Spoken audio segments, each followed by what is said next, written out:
Ең алғашқы ақ уызды дәмді етіп, тәтті уыз жасайын деп тұрмын. Ол үшін қажетті мөлшердегі уыз сүтті ыңғайлы ыдысқа құйып алып, 2 қасық қант, 1 қасық какао қосып, осылай араластырамын. Какао әбден араласқан соң, бетін фольгамен жауып, 180 градуста қызып тұрған духовкаға жарты сағатқа қоямын. Неге уақыт өтіп, уыз дайын болды.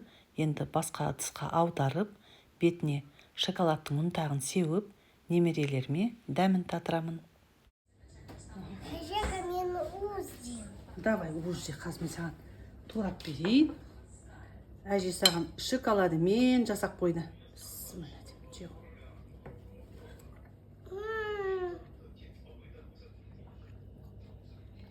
Тәтті.